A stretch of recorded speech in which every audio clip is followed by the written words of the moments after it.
Welcome to the next episode of our Lattice podcast. A big shout out to those of you watching on our YouTube channel and those listening on our podcast. I am so excited about this podcast that we've got today. I've managed to get the oh so precious time of Dr. Emma Ross and Dr. Bella Smith of the Well HQ. We're going to be talking to them about the launch of their new business, which is awesome. And then also go on to have a bit of a focus chat around hormonal contraception, because I know it's something we as coaches at Lattice get asked about quite often, and it's a really important topic. So we're hoping to sort of kick the discussion off today, at least in the climbing community. So I've had a go at cobbling together a bit of a bio about each of you. You can correct me afterwards, tell me what I've got wrong. That's absolutely fine. So first off, we've got Dr. Emma Ross. So she is a co-founder of the Well HQ. She was previously head of physiology at the English Institute of Sport, so leading a team of sports scientists supporting Olympic and Paralympic athletes. Also, whilst there, she founded the Smart Her campaign, which was an excellent campaign aimed at opening the conversation around female physiology and psychology in training, recovery, and nutrition, and the coaching environment, all designed to improve health and performance outcomes for female athletes. And that's actually how we got to know about Emma. Her work in that sphere was excellent. And then finally, Emma provided some bespoke workshops for us at Lattice last year, which were very well received. And then secondly, we've got Dr. Bella Smith, also a co-founder of the Well HQ, medical doctor, I think, based on what I've read, for around 20 years, and is now, yeah, you got it right, is now a GP practitioner and partner in a private practice. And my understanding in that has worked with female athletes or women across the board, and is keen on tackling inequalities, addressing taboos, and empowering women, which is excellent. And then there's Baz Moffat as well, who can't be with us today. I mean, it would be awesome, but I think it could be a very complex Zoom, couldn't it, if there were four of us on it. And what I'm going to do is pass over to both of you now to correct me if I've got anything wrong, and then tell us a bit more about your work with the Well HQ. So I want to hand over to you. Brilliant. Well, I might just quickly add, if I may. That was a brilliant intro. Thank you very much, Ella. I am actually an NHS GP, so I'm not. It's not a private practice. I have been working for the NHS for the last 20 years, which has just been great fun and a roller coaster. And I'm a NHS GP partner in Suffolk. Yeah. So and I do. So I do normal GP stuff in the day-to-day, the 9 to 5, the 8 till 8, and I do all the coils and the implants. And so contraception is something that I see and do and talk about almost all day, every day. And I see, and one thing that we'll probably, take home from this is there's no right and wrong. It's literally a personal choice, but we'll go into that into so much detail. But no, otherwise that was perfect. And it's lovely to be here. Oh, yeah. Thanks, Ella. And I think one of the things that, so for people who don't know us at the Well, we are me and Bella and Baz, who's an ex-GB rower and now a pelvic health specialist, is that we do bring a really nice complementary skill set. So Bella will always say, I haven't worked with elite athletes, but she will say, but I see the girls, the active girls who are, training and going through some of the issues that come with that, the women who are super active, but not professional athletes. And also the women after they've done sport. Poor Bella has to pick them up off the floor and put them back together again. So, and she brings a brilliant, we have some great discussions, in particular on the topic we're going to have today, because I look at the pill as someone who was working with athletes and they were asking me what it was doing for their performance. But equally, it's a contraceptive and it's a medication. So hopefully we'll be able to bring that, both those sides to you today. But to give you a bit of background on the Well, so I had done a lot of work with female athletes at the English Institute of Sport, and I was very passionate to broaden the reach of that information. In my old role, I was really only able to deal with elite Olympic and Paralympic athletes and their coaches and support teams, which was fantastic. But the more we did it and spoke about it, the more we got inquiries from, the likes of you and Maddie, but also just wider, whether it was school PE academies, clubs, recreational athletes saying, we don't know any of this stuff, but we're women, we're taking the pill, or we have menstrual cycles, we need breast support, we've got pelvic floors. And so that was really my impetus to step outside of that elite bubble and spread the word. And I had worked briefly with Baz and Bella before, and we just knew we had a really aligned philosophy around our support of women, which was not to be prescriptive, even though Bella does have to write a lot of prescriptions, not to be prescriptive in saying there is a one size fits all solution for active women on any of these fronts. It's like, here's all the information. Now you go and make a really informed decision in the context of your life and your health and your relationships and your sport, about what you want to do as a woman. But unfortunately, before we started this conversation, as in generally talking about female health, women were very uneducated about their bodies, and they remain so. And that's kind of what gave us the energy to do this. It's that to be able to make an informed decision, whether you're an active woman or not, but certainly athletes and people who want to thrive in like health and sport and life, you need the information first to be able to make those decisions. And whether it's from right back when we're in school about what we're taught, but then what we're not really taught throughout our life as women, and as our bodies change, start our periods, we might have fertility, reproductive, pregnancy, post-pregnancy, menopause. We need to know about all this stuff to be able to make good decisions that really help us fulfill our performance potential as women, whether that's in sport or in climbing or in work or in parenting. So we got together and decided women need to know more, but also the people who support them need to know more. Whether it's coaches like yourself, Ella, particularly male coaches. Sport is dominated by male coaches. We just had we wrote a blog celebrating our female coaches and saying that only 10% of Olympic and Paralympic coaches are female. And actually there was an article out by British Athletics hasn't had a head coach that's female in the last 20 years or something. And if we don't have women in this space, they're not going to be raising these issues, around, what happens if my athlete is on hormonal contraception, or my experience of the menstrual cycle was this, shall we think about that? So we need more women in these spaces, but we also need to empower the men to feel confident and comfortable to have these conversations with their athletes. So that's kind of how the world came about, really, our energy to be able to spread the message, educate. And we've created this, at the moment it's fundamentally a digital hub, but hopefully it will be sort of more three-dimensional in time. But we've created some digital content where people can come and learn about this stuff. So the topic we're talking about today, but also many other topics around female athlete health and performance. And they can come as an athlete, or they can come as a practitioner who's working with athletes and consume our content and engage with us as a community.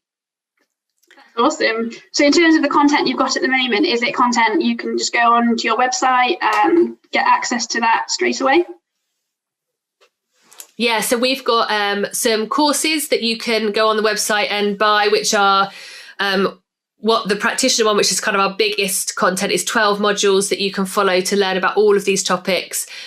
And then we've got the athlete course, which is the topics that we think athletes really want to know about, the fundamentals, menstrual cycle, hormonal contraception, breast support, pelvic health, nutrition, about having the conversations with the people who support you. So that's for the athletes. And then we have a bite-sized course, which really is our headlines. It's like, if you're going to know anything, let's just raise your awareness of these key topics. And it's 90 minutes long. And we say, it's for anyone who just wants to raise their awareness of some of these issues and be able to, either raise their own understanding or be able to support women in their roles as coaches or partners or, husbands. So we've got that content, and we have webinars that we're releasing every week. Bella and Baz are doing one, on the menopause next week. We did one on the menstrual cycle this week. And as Bella said, we've got a book we're just about to finish, which is called Train Like a Woman. And hopefully, we did just push our deadline, our release date back maybe by a few days. But end of March, beginning of April, will be suitably vague. We will be shouting about it. So if you follow us on our social channels, which we're quite lively on, we do love our social. And we try to inform and educate and rally and motivate on our social channels, but we'll definitely be shouting about the book, which basically is a compendium of all this information as a sort of a reference for women and people who support women, but also top and tailed with a bit of a call to arms in terms of making sure sport is a place where women feel like they really belong and can thrive and can show up as women. Yeah. Excellent. Oh, that's brilliant. So I love the way you're basically looking to sort of target the full life cycle of a female throughout her life, and then pitching it at every level of sort of user that might want to access it. So I think that's great. We'll make sure that for those of you who are interested in exploring these services that the Well offer, we'll put some details in the description below, along with your Instagram handle as well. Also, with that introduction, let's move on to talk about hormonal contraception. And I think, Bella, it'd be good to get your view as the medic in the virtual room about, what are the main types of hormonal contraception that you see sort of commonly used or available? Yeah. So, and tell me if I go on, just interrupt me, because I could literally talk about this for hours. But there are so many different types, and there are pros and cons to all of them. So you get the combined oral contraceptive pill, which is estrogen and progesterone. But then you also get the mini pill, which is progesterone only. But then there's also longer acting progesterone only types of contraception. So you've got your implant, your coil, the injection, and they all have pros and cons. So often, though, people talk about the pill. I think the pill has been, and when I say the pill, most of the time they're talking about the combined pill, the one with estrogen and progesterone. And I think it's one that often our parents say, oh, just go on the pill, or you've been on it before, or just, it's very accepted. It's just like it's almost a rite of passage, your periods are heavy, just go on the pill. It's really easy. It's really safe. And for many women it is. And there's many reasons why women go on the hormonal contraception. And one is contraception. I mean, it is to stop an unwanted pregnancy. And for many, many, many women, for many, many years, it has been safe, it has been effective, it's very well tolerated, and it absolutely does what it's meant to do if taken correctly. But it's also used for other reasons. So in my surgery, I might prescribe it to a woman who has acne, or if she has endometriosis or polycystic ovarian syndrome. So there's other sort of medical reasons why women need it. But there's that third reason that we talk about, which is menstrual management. It's going on it really to manage your cycle, often, not always, but often for the convenience of sport. So either to stop your periods or to regulate your periods, or God forbid, worst case, if you have no periods, to give you a period, which actually we'll talk about definitely in more detail, but that's not a good sign, because actually that masks what the underlying problem could be and gives you a sort of almost false reassurance that you're having a regular bleed when actually you're not. It's just the hormones doing something for you. And what we're kind of trying to get the message across about is that if you're using the pill, you need to understand that there are benefits, but there can be negative aspects to it. So it can affect your performance in a positive or a negative way, just like any other medication. So often coaches would want to know if you're on an inhaler or if you're on steroids, and the pill is no different. And there's there's just statistics out there that show, there's this Australian study that Emma has made me aware of, that 38% of women on hormonal contraception have negative side effects, like weight gain, like low mood. And so, and Emma will go into more detail on how the pill will affect your performance in, often negative ways. And it's just finding the right hormonal, if you're going to have a hormonal contraception, great. If you're on it and it suits you, don't stop it, don't just say, right, that's it, I'm done. It's about finding the right one for you. Yeah. And I think what's probably important to add to that is that the way it will suit you is about how you feel when you're on it. Obviously, as Bella said, some people can have side effects of going on the pill, which actually outweigh the symptoms that they were experiencing when they had a natural cycle, or it might take it away completely.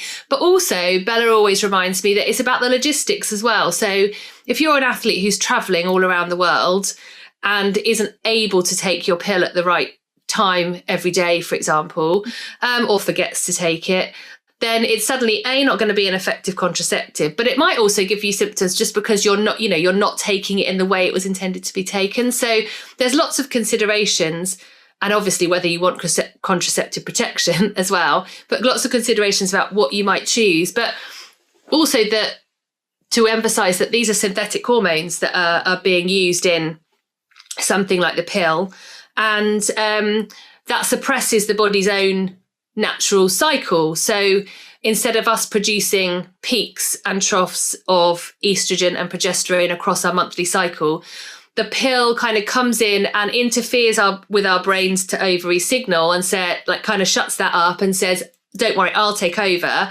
and gives us a daily dose of synthetic hormones. And depending on how the pill is prepared, and there's a few different ways, but it mainly just delivers the hormones. So you have a bit of a spike of this synthetic hormone combination as you take it, and then that slowly wears off, and then you take the next one 24 hours later, it rises again.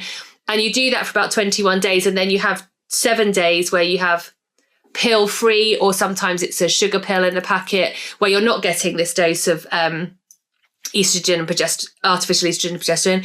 And that's where you might have a bleed, and that's just a withdrawal bleed. It's a withdrawal bleed from the synthetic hormones that you're putting in via the pill. And so what I think I've mostly, the biggest misconception I've come across, particularly with athletes, is they'll start to have a conversation with me about the menstrual cycle, and then they'll add at the end, oh, I'm on the pill. And we have to remind them that you can't have both. You know, like you either have a menstrual cycle, brilliant, and this is what's happening, estrogen, progesterone are rising and falling, and and your endometrial lining is built up over that time, and then when you're not pregnant at the end of that cycle, that gets lost as the period. Brilliant. Or you're taking the pill, and so you're having, someone asked me what it's called the other day. They're like, what can I call it if it's not called a menstrual cycle? And I said, well, you call it a pill cycle. And I was reading a research paper that called it a pseudo cycle, but I don't think there's any real coined name for it. But essentially it is a cycle of hormonal delivery in your body, but it's just synthetic. And I think Bella made a really important point about the fact that you have a bleed when you're on the pill. It's because you have that period of having 7 days without the synthetic hormones, and your body's just kind of reacting to that by having a bleed. That's not a real period, because when we harp on a lot about the period being a vital sign of health, and that's because your period, when it arrives as part of a natural cycle, is a way of your body saying, you know, with all the training you're doing and what you're eating and the stress you're under and everything, you're actually doing all right. Like my body is coping. And therefore I can progress in training and I can feel healthy. When periods stop, that's your body saying, I'm not coping. You're either not fueling me well enough at the right time with the right stuff, or you're training, overtraining, you're under recovering, you're too stressed, whatever it is. But when you're on the pill and your bleed arrives every 21 days in a 28-day pseudo cycle, that's not the same thing. That's not the same thumbs up from your body. So but even though we say it a lot and we think, well, I'm sure that everyone knows that, that's something that's a big misconception, especially for younger girls when they go on the pill. Yeah. You know, because you're often handed it and you're very excited, you feel very grown up, and you don't really kind of think through, what is actually this going to do to my body? Yeah. Sorry, I was going to say, I spoke to someone today who, and I said this to you, Ella, at the beginning, who is exactly this. She's a runner, she's young, she's training, she's running 40 miles a day. Her periods are very scanty.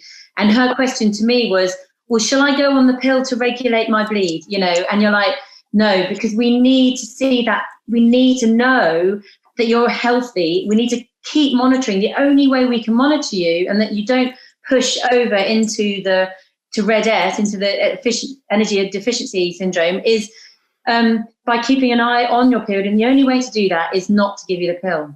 Yeah, for sure. I mean, I was on the combined oral contraceptive for 16 years and didn't have enough awareness about this. I think it's great though, isn't it? In the last few years, more and more information is slowly coming out. Yeah. What would you say, so with a progesterone only type contraceptive, do we know much about how that sort of affects our endogenous sex hormones and our natural menstrual cycle? I'm going to give it to Emma. You know what? I ask a lot because theoretically, like I would, if we put in synthetic estrogen and progesterone, it's kind of natural that your body just stops producing its own because something else is coming in to take over. And that stops ovulation and it stops the endometrial lining building up, and so it stops us becoming pregnant. And progesterone only pill suppresses ovulation, right, Bella? Yes. Yeah. But you'd wonder, well, does estrogen do anything in the background? And there's not really any research to tell us what estrogen is doing. We've started collecting some information about hormonal cycles in athletes, and actually almost not by luck, but we just collected up a load of athletes on pill, not on pill, etc. And a couple of them were on the progesterone only pill, and they did show a slightly different estrogen, endogenous estrogen profile than those who suppressed it completely with the combined. So there are two different types of progesterone only pill. There's the new one and the old one. And the old generation was you had to take it within an hour window every day. So say it was 8 o'clock at night, you literally had to take it in that hour window. And from my understanding, that didn't stop your ovulation, but that was so restrictive for women. You just imagine if you missed that, whereas the newer generation it does stop ovulation, and you have a 12-hour window. And I think it's something like 70% of women find they stopped ovulation. But you're right, it suppresses the hormones similar to the combined pill. Okay. It seems as though we have sort of quite a few climbers, and we have chats about this, and different experiences for those on the IUD, so the progesterone only sort of Mirena coil. Some seem to have periods and some seem to not have them. Do we think they're genuine periods? Do we not know? Yes, I'm a massive fan of the Mirena coil. and the reason being is because it's really low dose progesterone, and it's right where it needs to be. So it's really localized, really topical. So you get you have it put in, and if you imagine when you have it put in, the lining of your uterus is quite thick because you're having regular bleeds. And what happens is that progesterone tells the lining of the uterus to shed. So in the first 3 months, you often spot, and it shed. Then it holds it in this very thin, very healthy, protective state where there's nothing more to come away. So women often find that they don't bleed. And so often, many, many women find their periods stop, which is normal, but their cycle continues in the background. So they still cycle, but they don't bleed. So it's actually it's win-win, if you know what I mean. And the thing with the Mirena coil is I prescribe it for 3 main reasons. One is the contraception. The second reason, it's the treatment for heavy bleeding. So for women who have really heavy, troublesome periods, it can sort out that problem. If not just lighten them, it can stop them. But then the third reason is it can be the progesterone component of HRT, which any woman in her 40s is going to start thinking, when am I getting perimenopausal? This is something that here at the Well we're really passionate about talking about as well, is the perimenopause and the implications and the impact that can have on a woman's life and well-being. So suddenly, if you've got the Mirena coil as an option and you've got it in, your bleeding stopped, you're protected, you're not going to get pregnant. And then suddenly you're getting night sweats and hot flashes, and you think, I know what, I'll just have a little bit of estrogen in the form of a gel or a patch. And it's a really popular method for many women. It gives them control. So in answer to the bottom line, yes, it is if you bleed, so the cycle continues in the background, and the bleeding hopefully will stop. It's just a bit annoying to start with. Okay, that's really positive. So it sounds like the sort of Mirena coil, if you suffer from symptoms, perimenopausal, or perhaps even a junior athlete, we can talk about that. That might be something that would be an option that would be worthwhile. Yeah. And I think back to Bella's point, that you're having this lovely natural cycle in the background. And I say lovely because, doing what your body is naturally meant to do is got to be a good thing. We're not for or against the pill. Like in no way, Bella dishes it out left, right and centre. In no way would we say that, it's the inferior option. But if you're someone who's kind of like, well, I do like the idea of having a natural cycle, but I do need the contraceptive option. Wow, it is such a good option, because one thing about your natural hormones, estrogen and progesterone, is that every time you have a cycle and they peak and you're bathed in them, you are kind of investing in your long-term health, because we know that estrogen and progesterone play a role in our long-term health, our bone health, our breast health, our brain health, our immune function. And actually having the natural source of that is not just, doesn't feel good just like right now, and it is brilliant, but it's also for longer health benefits. And I always remember, because Bella loves the Mirena, as you can tell. And I love the Mirena because I love that it gives us another choice, right? So for a long time, we just had the pill or nothing. And so you couldn't make a really informed decision at all. But now we have these other options. And with the Mirena, and Bella can talk about this in terms of putting it in before you've had kids, for example, which you didn't really do with the copper coil. And I was raving about it. And I think it was either you or someone else who was on our call was like, yeah, the day I had the coil put in was like the worst day of my life for pain. And it did make me remember that there is that bit. And that's often the bit that's putting women off. And I know when I was offered it after I've had kids, it's the first, when I had my son, they were obviously on a bit of a drive, the NHS, to get coils into people. They came in and said, would you like the Mirena coil? I knew nothing about this at the time. All I knew is you shoved it up there. And I went, having just pushed a baby out, I was like, no. And I turned it down based on the fact that how it was inserted without any of the other knowledge. So I made a decision on, 2 minutes of a 5-year process because the Mirena coil stays in. So I think actually it's worth acknowledging that it can be, and Bella can tell us the experiences of people having it put in, but it can be a bit uncomfortable, not for everyone, but it's a short-term pain for a long-term, not having to worry about it. Yeah, and I think that's right. I think having it put in, it is a faff.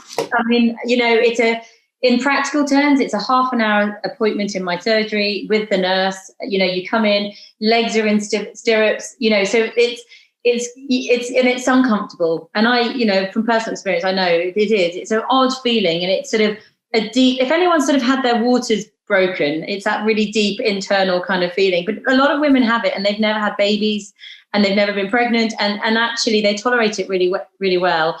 There is an alternative. So the Mirena is 5 years, and because that's a brand, and it's in for 5 years, and it stops a lot of periods. But you can get something else called I think it's JDES, which is 3 years. It's much smaller, and it's designed for women who really is where the Mirena is just too big, and their cervix is much smaller, or they've never had children, and it doesn't stop the periods quite like the Mirena does, but it's a great option. So there's loads of options out there, and it's just, like you say, it's like, rather than making a snap decision, it's too painful.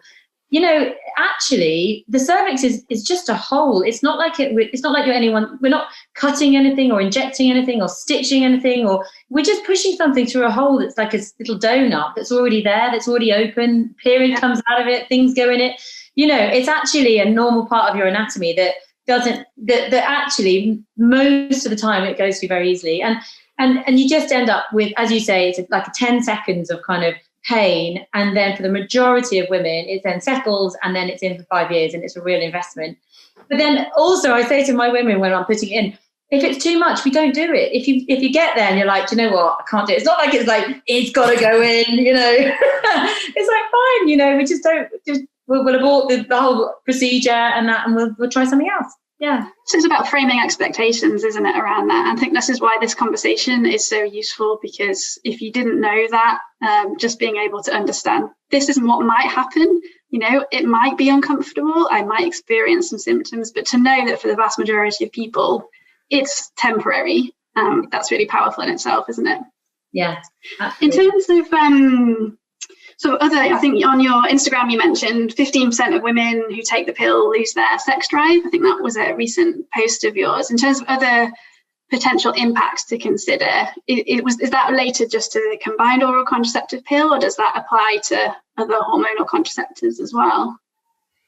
I think that was an oral combined contraceptive pill study, and that's the trouble, doing pill studies or even hormonal contraception, but pill studies is really hard, because getting a big enough sample size, so enough people in your study who are all on exactly the same pill, because I bet if you walked into a room of people who are on the pill, they're on different brands which have, and they might be slightly different, but when you're trying to do an experiment and you want everyone to have exactly the same dose of synthetic estrogen and progesterone, honestly, it's really hard to find, groups that are the same.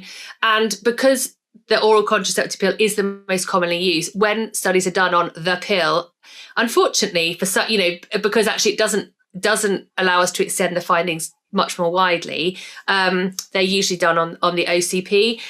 It doesn't mean to say that we don't assume that actually, if you've got suppression of your natural hormones and you're suppressing ovulation, that some of these findings wouldn't, if you're someone on the progesterone only pill and think, actually, I do have a loss of libido. It's totally, it would be theoretically possible that you're having exactly the same experience as that study that used the OCP. Yeah. Yeah, that's cool. That's really interesting.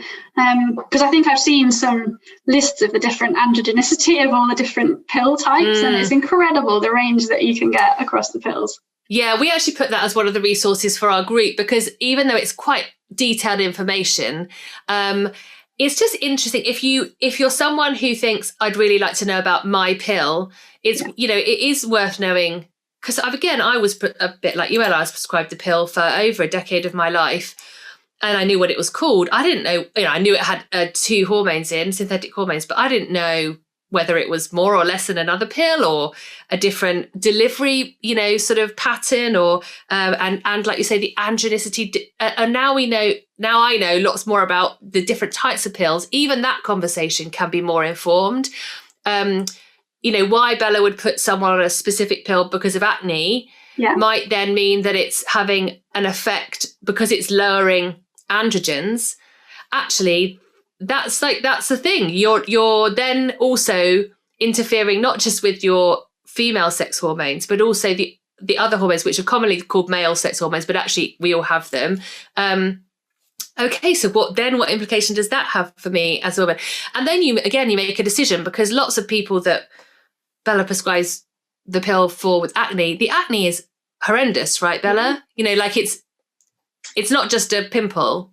No, it's not just a pimple, but there's definitely a ladder in terms of you start with topical, with creams and lotions, and then you work up. And obviously with boys, they can only have long-term antibiotics as their next step, but women have this extra option, which is the pill.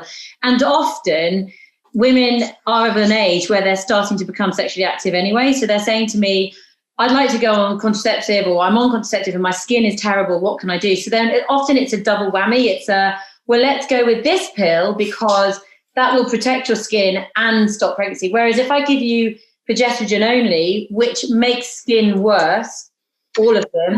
Okay. So then it's like, well, I can't give you that because you're already telling me that your skin is an issue for you. Therefore, I'm not going to give you the implant or the injection or the progesterone only pill, because actually you need the estrogen to make your skin better. Does that make sense? So that makes a lot of sense. I didn't know that, actually. Yeah. So often it's often taking a whole person and all their issues into account and saying, you need both. And most women of acne vulnerable age are also sexually active.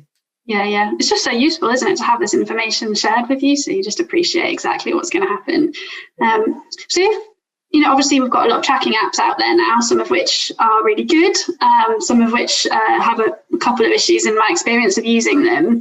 If you are on hormonal contraception, do you still think there's value in using those tracking apps to track symptoms?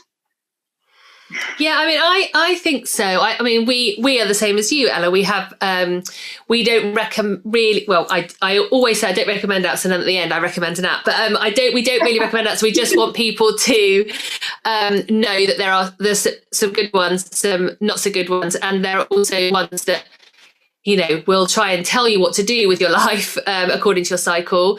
And there are ones that won't. And actually, we like the ones that don't, because we don't believe that an app really knows you in the context of your life and what's related to your cycle and what's related to, having a bad spat with your partner or having a stressful time at work. Or so we like people to be able to track and review the data, because we think that's almost the cornerstone of understanding, your menstrual health. But equally, we don't want people to be confused by weird messages coming from that app telling them what they should be feeling. But in terms of when you're on hormonal contraception, I think there's 2 things here. One is the message has to be using a menstrual cycle tracker when you're on the pill is using something for not a bit like the contraception, not for its intended purpose, because it's called a menstrual cycle tracker for a reason, and you don't have a menstrual cycle if you're using the pill. But with something like the Mirena, for example, when we said you're having a natural cycle in the background, when I do the talks about how we can use the physiology of our cycle and how it changes when estrogen is high and progesterone is high, if you're an athlete who wants to tap into that and say, oh, I would like to, take advantage of the better recovery that might be happening in the first half of my cycle when estrogen is high, how you know that when you're on the Mirena and you're not having a bleed is more tricky. So tracking your cycle and actually understanding, do I have ovulation pain? even if it's, actually, I didn't think I did, but every month there is, a couple of hours where I'm having a pain, or a day where it's a bit achy. That can sometimes be a really good way for people to be able to understand their cycle without having this brilliant period to say day one. And also, because you're having a cycle, you'll still be getting symptoms. You might be getting premenstrual symptoms, those symptoms when the hormones are dropping at the end of a cycle, and for you to be able to predict and anticipate what they are and manage them. But I think I think it's great for that. But I don't think if you're using the pill and it's called a menstrual cycle tracker, you should not use it, because actually we know people have symptoms when they're on the pill. And sometimes they can actually follow a bit of a cyclical pattern, whether you're on the progesterone only and you are having a little bit of estrogen that's doing something and making you feel something, whether your pill is being delivered in a sort of cyclical pattern that affects you, or whether you just go on the pill and want to know exactly, how your experience of your cycle has changed, because maybe the things that were happening before, the period pain and the migraines stop, but maybe you do start getting some acne, some bloating, and some, gastrointestinal or something. And actually being able to track that is super helpful. And I think what we're about is body literacy. So it's, regardless of whether you're on the pill, using the coil, or having a natural cycle, tuning into your body and kind of going, okay, what does that mean? What, is it cyclical? Is it related to my training? Is it something I can do anything about by anticipating it arriving? That's just all really helpful, regardless of what you're using. Yeah. So it sounds as though just be mindful if you are going to use an app that it might be trying to fit a square peg into a round hole if you're on a particular type of hormonal contraception. Totally, yeah. I think some of them have started saying now, haven't they, that they will cater for people on contraception. I haven't actually tested that because I haven't. And I often recommend Clue just because I really like their underpinning philosophy and values around what they do with their data. They try and close the gender data gap in understanding menstrual health and fertility, etc., by working with people like Harvard University. And they're very transparent about what they do with it. And their content is always underpinned by very credible, trustworthy people. So those are some of the criteria that are important to us, and I think they have introduced something for hormonal contraceptive users, and I think you're right, it's just understanding that when you're using an app, if you're on the pill or not, but particularly if on the pill, when there are so many variations of what hormonal contraception you could be using, it's useful for you to be able to record on that app what you're feeling, what you're experiencing, and when it's happening. But for the app to be able to give you advice is going to be very limited, because it doesn't have all of this context. You're not, no amount of AI is going to be able to give you that. Because one thing to remember is that even if every pill was exactly the same, as in the same, hormones and preparation, our response to it as women is going to be different. So every woman's experience of a menstrual cycle is different, and every woman who goes on the pill will have a slightly different experience because her sensitivity to those synthetic hormones is different, and how she metabolizes them will be different. And so actually, and also because our life is affecting our experience of our cycle and our hormones, that's just too complicated for any brilliant AI to be able to predict very well. So use it as a tool for really improving your body literacy, but don't expect it to suddenly be a wise oracle of information. And as you say, it's so complex, isn't it? Because sometimes it's just noise. Like your life at various points will just present you with a lot of noise, and it'll be hard to discern a pattern necessarily. So I guess that's where tracking can be useful for a period of time, but then not necessarily holding yourself to that or trying to see patterns where there might not be them as well. I mean, I always talk about tracking because I say to so many of my patients, not just menstrual cycle, I want to know about bowel movements and headaches and how they generally, and also things like psychiatric symptoms. How do you feel? Do you feel low? Do you feel anxious? Because it can really be empowering. And as a GP, I've got limited time anyway, and so when someone comes to me and they've been tracking and they've got this wealth of knowledge and they know what they've been feeling, and they say, do you know what, this triggers this and this happens, and I've noticed that I get really low about 3 days before my period, and and that to me is so helpful, because then we can sit and we've got time to then talk about and make a plan, rather than me asking all those questions. So I'm actually a big fan of tracking, not necessarily on an app. Literally, I would say old school, pen, paper, just jot it down. And with things like medication even, I say, regardless of what it is, whether it's the pill or anything else, let's see how you feel. Track out of 10. If we're giving you an antidepressant, let's see how you feel today. And then, every week on a Monday morning, write out of 10 how you feel. And then in 3 months' time, let's then have a look and see, because when you reflect back on things, you can go, gosh, I feel 6 out of 10. And 3 months ago, I was 3 out of 10. So there is an improvement. It's not mind blowing, but it's moving in the right direction. So yeah. As you say, body literacy, isn't it? All about understanding you and how you respond. So I think now's a good time, probably. I've covered sort of the basics, and probably a bit more than the basics, but it's really interesting. So if we were going to look at, in sport specifically, I know there is a lot of research out there, but Emma, I think you've already alluded to the fact that the quality of that research can be hampered by lots of different variables. But what do we know about how hormonal contraception can impact performance or training adaptation? Can we rely on it as well? Over to you. Yeah, I think it's a good question. Like, what do we know, and can we be confident that we know what we know? That's probably as clear as mud. But I think in this area in particular, and in menstrual cycle research and in female athlete research, we can't have confidence in that all of the research is of high quality, and that extends absolutely to hormonal research on hormonal contraceptive use in sport. And actually, there was a series of meta-analyses done last year by Kirsty Elliott-Sale and her research group at Nottingham Trent University, and some were on the menstrual cycle and sports performance, some were on hormonal contraception and its effect on sports performance across a pseudo cycle. So when you're taking the pill and taking the sugar pill, and compared to natural menstrual cyclers, and actually the outcomes of all of those meta-analyses were that over 3/4, and sometimes in the hormonal contraception paper, it was something like 86% of the research was considered moderate or low quality. So that means that if you were taking it at face value, you can't be confident in the results, and to varying degrees. So, and that will be because fundamentally they just didn't do good science, full stop. They didn't familiarize their participants with the tests that they were going to do. They didn't control what they ate and how much sleep they had or recovery, or just didn't standardize the preparation for the experiment. But in terms of female athletes, they didn't, for example, take blood or saliva markers of the hormones to say, well, I know when I said this woman was having a healthy menstrual cycle, she actually was, and I knew I was testing her at these times of her cycle because her hormones were doing X, Y, and Z.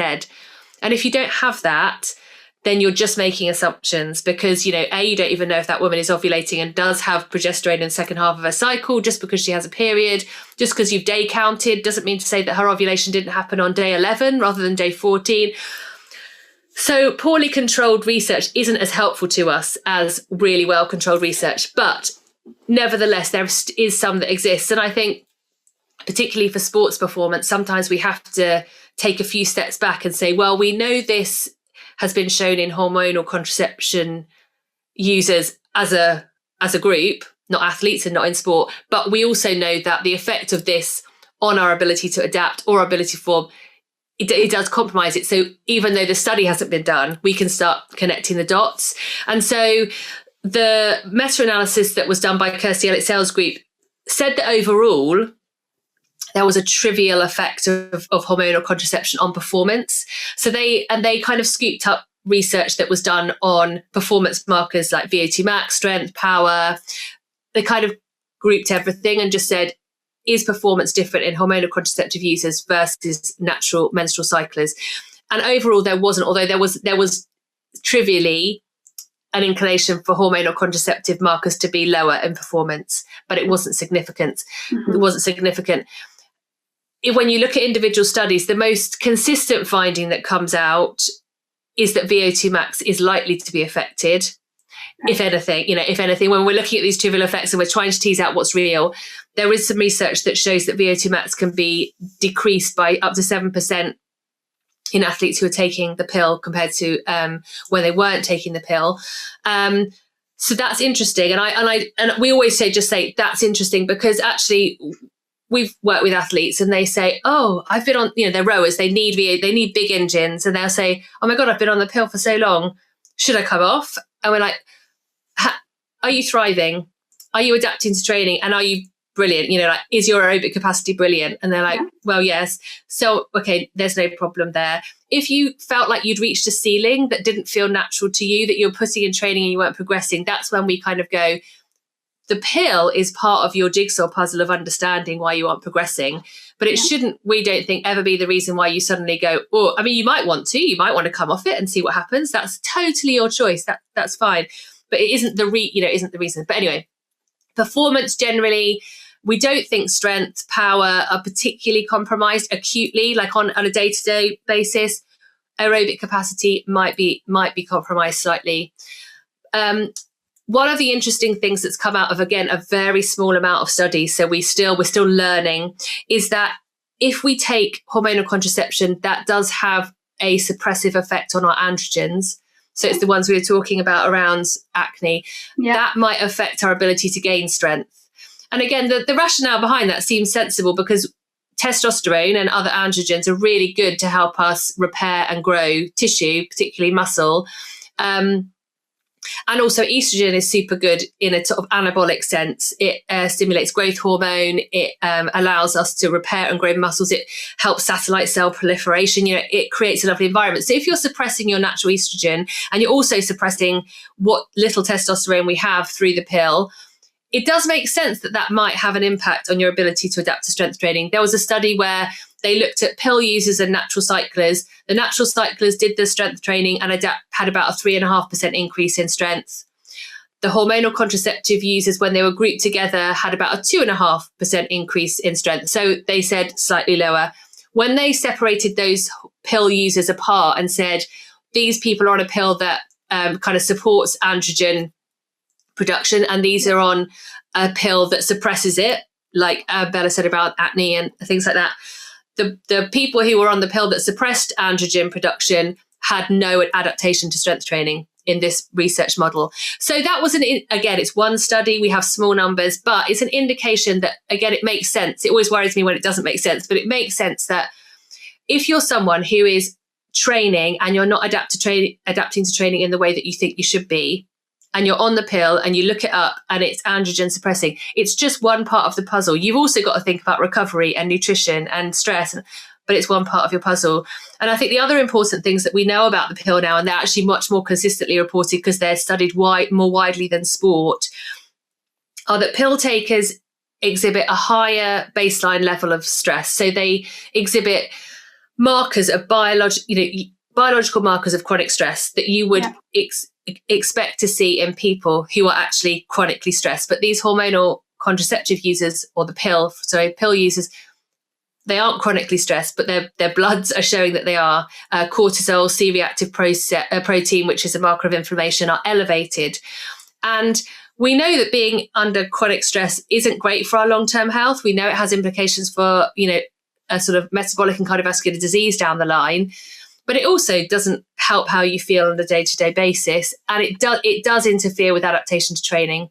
And we've had case studies of athletes who have had, the first thing we've tested is their kind of chronic stress markers, antioxidant levels. We've kind of looked at them in that sense and said, wow, that doesn't look great. And then we've looked at, they're on the pill, as part of their process of trying to get this down, because these people come to us because they are underperforming in an unexplained way. So they're doing all the training, they're putting the effort in, and they are not progressing. We've taken a couple of these women off the pill as part of a more comprehensive package of measures, and things have normalized, and they go back to being able to gain fitness, gain strength, and feel healthy, happy again. So that's interesting. Again, something to think about. And also interestingly is that even though we have elevated levels of baseline stress, which has been found in hormonal contraceptive use, we have a blunted response to stress in pill users. So what that means is when we are stressed, we have an increase of adrenaline, an increase of cortisol as part of our stress response or response to threat. And those things, whilst they feel stressful, they also do help the body cope with stress. And an important thing that cortisol does is it helps us kind of adapt to stress. So to recognize what's making us stressful and that our body is stressed, and then remember that as a type of training adaptation, so that when we are faced with that stress again, we have a less of a stressful response. Yeah. But if we've got depressed levels of a stress response in terms of our cortisol when we're on the pill, it means that we feel the stress because we still get the release of adrenaline, but our body isn't sort of adapting and learning from that stressful stimulus over time. And again, we don't know what implications that has in sport because we haven't done the studies in sport, but it does feel important. And I make the link because some of the conversations that I've had with sportswomen who have been off the pill, they've gone on the pill and then they've come off. So they've had the contrast is that when they're on the pill, they feel like they flatline in terms of their emotions. Mm. They don't feel the highs and the lows. They just kind of feel a bit meh. And for some people, that's a lovely way to go through life. But for sportswomen, they need the anxiety and the adrenaline before they compete, and they need the highs when they win and they lose. And they that ceases to exist, that kind of turbulent emotional experience of their life when they go on the pill.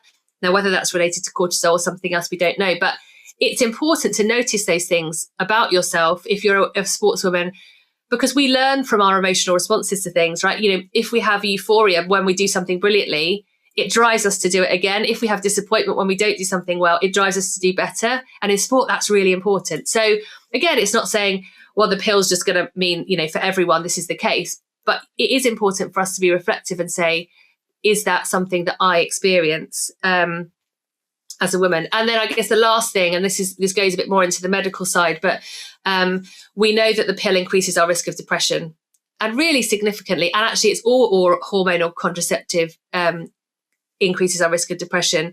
And again, that's important because as athletes, we want to be, mentally really healthy and have, kind of a vitality for life to do our sports.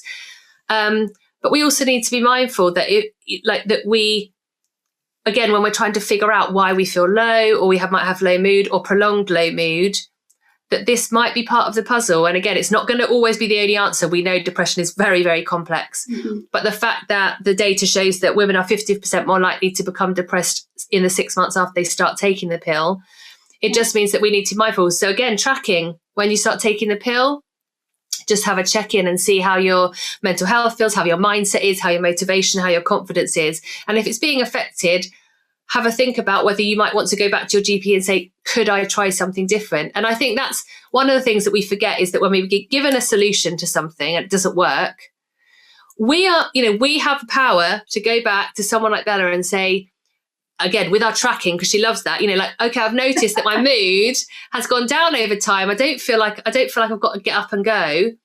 And then Bella will be able to have a really good conversation. Okay, well, if you still want to stay on the pill, then this option might be better. Or if you want to change off the pill, Bella, you always say, come back and have a conversation, don't you? Yeah, because if you don't come back, we won't know. When you say to someone, try this, go away and try it, and then let me know how you get on. And if we don't hear from you, you assume that you're absolutely fine. And so, absolutely, 100%. And even in the COVID, the current climate, we're at the end of the phone, and what we're doing as GPs is we're triaging everyone, which means that we speak to everyone over the phone. And then those, I'd say minority, but I'm seeing more and more and more people every day, we're bringing down to see. And I think, things like medication, the pill, it's all really important stuff. And don't suffer, don't just put up with it, or give your GP a call and have that conversation. I think that's really crucial to hear from a GP as well, because I think loads of us at the moment are thinking, oh, it's not life-threatening and I think I can sort of soldier on with it. So it's really good to have that emphasised by a GP.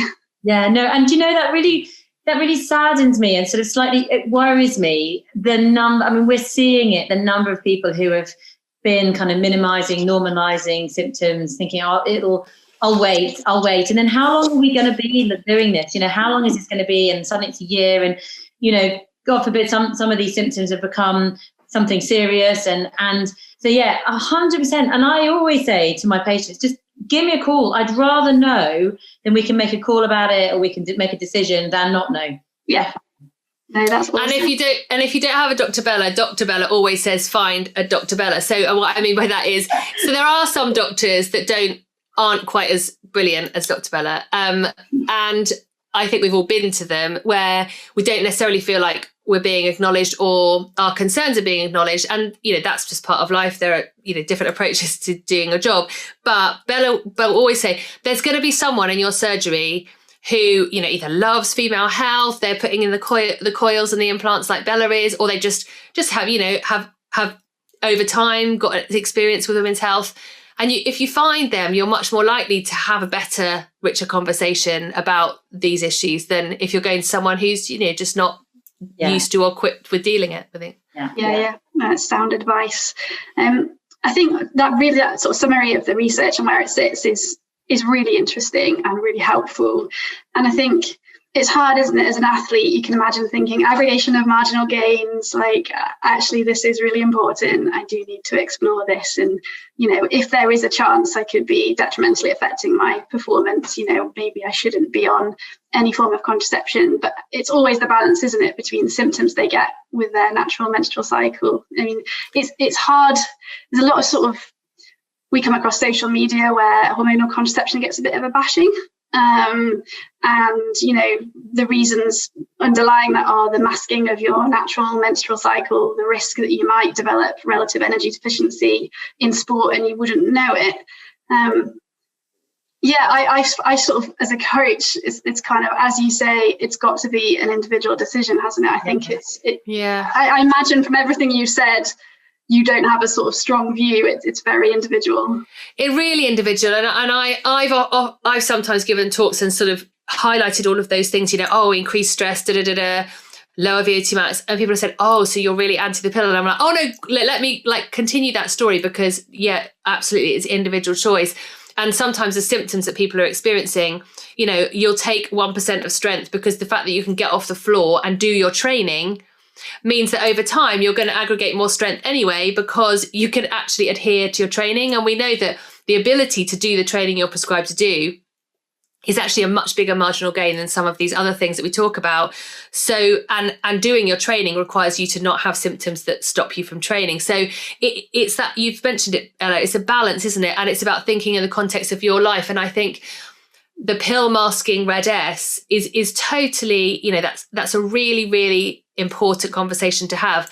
But if you're someone who's on the lean side and is doing a lot of sport and is taking the pill, then that's part of your decision that you keep a really good eye on your nutrition. You might be a bit more diligent with your nutrition in terms of kind of understanding what's going in you and then what you're training than someone who's got a period arriving, giving them a thumbs up. And that's okay, because that's you're just being a really diligent sportswoman and saying, well, I don't get my period to tell me that I'm fueling correctly, but I'm going to use this nutrition app that at the end of the week will just give me a rough balance and I'm probably on track.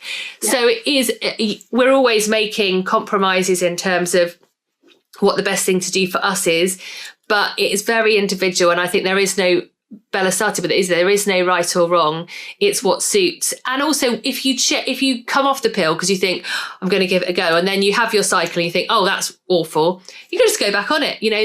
That's the brilliant thing about these things. Even some of the long acting ones, you can whip them out if you want to, can't you, Bella? Yeah, easily. And that's what people say to me, oh, well, if I have the coil put in, what if I don't want it in for 5 years? Well, you just have it removed. It's so easy to remove. There's got these threads, you just literally put it out, and you don't, your doctor does. Yeah. But the same with the implant. It's a minor procedure that can be done at any point. You can have it removed. But I was going to say to that, as well, was that this is where Emma and I come from such different viewpoints, which I find fascinating. So, she's talking about kind of how the pill affects your performance, etc.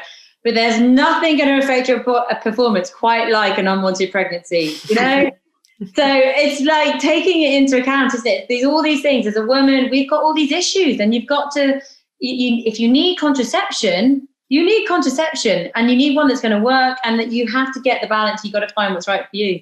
Yeah, absolutely. I think that's spot on. So I think we'll stop drawing this to a close. Subconscious have had loads of your time. Just like one more of it. So what would, if I put to you sort of maybe the 3 top questions to ask yourself if you're an athlete and you're considering what form of contraception to use, have you got any sort of go-to questions that our viewers could ask themselves? I mean, mine are always, how are you doing? Like, and that's not just like, hi, how are you doing? But how are you doing? Does everything add up here? And that could be menstrual cyclers or people using hormonal contraception. But it's about, does everything add up? The training you're doing, the fueling you're doing, the recovery. Because actually, sometimes when you take a step back, you go, actually, the elephant in the room is that I'm not coping with work. And I am actually really stressed. That's why I might not be adapting to training. But if everything adds up and something still isn't quite right, you know, the pill, for example, might be part of that equation. But are you thriving? And if you are, by God, keep doing what you're doing. And if you're not, take a step back and really sort of dismantle the puzzle a bit. And if hormonal contraception is part of that puzzle, then, you know, have it as part of the puzzle pieces. But it's like when I say about the menstrual cycle, you know, you can't come away from a discussion or listening to a conversation and think that that's the be all and end all, you know, that's the only answer. So it's not really a question, but it's just like take a step back and have a look. How well are you balancing all of this stuff? And as an athlete, do you feel healthy and are you progressing? And if the answer is no to any of those, then you've got to address something. Yeah. I would say my question for kind of contraception would be, what's acceptable to you? So do you feel having something put in your uterus to be acceptable? Do you feel having a minor procedure where something's inserted into your arm to be acceptable? Or are you somebody who can remember to take the pill? Are you somebody who is organised and will take it every day at the right time? Are you somebody who, you know, is wanting to be in control of your contraception so you can stop it at any point and not have to book an appointment with your doctor to have it removed? Or do you want to fit it and forget it? And sometimes there's ethical dilemmas that people have with different contraception. Some people find the idea of certain things not as good as others. And it's a kind of, but it's such a personal choice. And often, and I believe it or not, it's not very scientific. Often it's trial and error. You know, often it is, here's a pill, let's start with this, let's see how we go. If you get on with it, great. If not, we know then where we can go and try next. Know what I mean? So it's definitely just having the information and making the decision that's right for you. And I guess if you're experiencing symptoms, you know, if you feel horrific off any kind of contraception, is a contraceptive going to help? Like, I imagine, like, if you're perimenopausal and everything's quite tricky and symptomatic, it might be something to help balance those symptoms out. Yeah, and at any of the life stage in a woman, hormones can help. Or, you know, it's just giving women permission to ask for help and to communicate that and say, you don't just have to put up with it. This is not your lot. You don't just have to go, oh, I've got really heavy periods and that's me for the rest of my life. No, it doesn't have to be like that. There's lots and lots of options. Yeah, no, I think that's really powerful. I think one bit of feedback we sometimes get is, you know, changing contraception, coming on and off it does take time, that you have to be quite patient and allow a sort of 3 to 6 month window where I guess you have to go into that fully embracing the fact that things might be a bit erratic and might be more symptomatic than they otherwise would be. I guess knowing that as well, isn't it? I always say give it 3 months, it is a long time. Give it 3 months because your body doesn't like to be moved around too much, and you're making big changes. So I would say give it 3 months and then you get a better picture. But obviously if you try something and you hate it, you don't have to tolerate it for 3 months. But yeah, and so therefore, I mean, we always say, Em and I, you know, don't think about changing your contraception like the day or a week before a big event, you know, before an Olympic final or a big match. Yeah, don't save it for a downtime when you've got the time and you've got the space and the headspace to really focus on it. Yeah, leave it for then. And I think that off the back of that, there is a few, and sometimes people have been high profile people have spoken about this, but there are athletes who have a natural cycle and then they realise that their big event is actually going to fall at the time that they're going to bleed or the time when they have the worst symptoms. And then they say, they go to their doctor and say, I just need the quick fix that's going to delay or stop my period. And again, whilst that might work, you know, for someone who's who comes in and says, I'm getting married, in a week. I really don't want to have a period, Dr. Bella. But actually, for sports performance, we know that kind of just introducing something new and alien can have rather than just managing the symptoms that because you live with them every month, this new synthetic hormone concoction can play havoc. So even though you go, it will stop my bleed or it will stop my PMS, what it could give you is unknown and has the risk to be worse or just new, and therefore you don't know how to deal with it. So again, it's like, don't rely on that crutch. Try and either, like you say, make this a long-term plan if you're having a cycle that you're not happy with, to try out hormonal contraception that will work. But it is something that takes time. Just like if you're playing around with your menstrual cycle and you make some changes, you can sometimes expect some of those changes not to manifest as positive, things and for 3 months, because our body is, this lovely cycle is a hormonal rhythm, and things that affect the growth and development of our eggs in those follicles in our ovaries that are released 3 months later, that journey is a long one. So be patient with any of these things. Unfortunately, as sports people aren't very patient, but be patient. No, but it's good to be told in advance, be patient. That was absolutely brilliant. Before we finish, is there anything else that you wanted to add in relation to what you're doing with the Well? Or you've said you've got a webinar coming up next week on the menopause. Yeah, come and find us. So we're on, you can see our website, which is the Well HQ, and Baz and I are doing a menopause webinar on Tuesday evening. Lots of exciting things happening. I'll leave Emma I can see. I was just going to say, because we've got a free, after the webinar with Baz and Bella on perimenopause and menopause, which is just the hottest topic. And the conversation between Baz and Bella is always very honest and open and realistic. It's, it's not... you can't miss it if you're in your 40s, I have to say.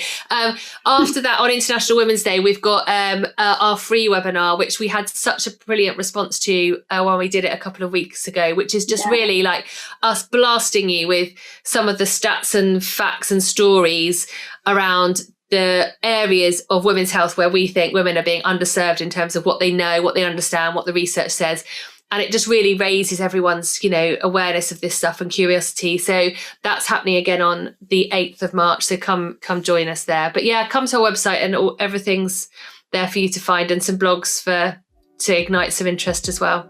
Excellent. And as I said, we'll put details in the description below so you can easily link through and find them. Brilliant. Brilliant.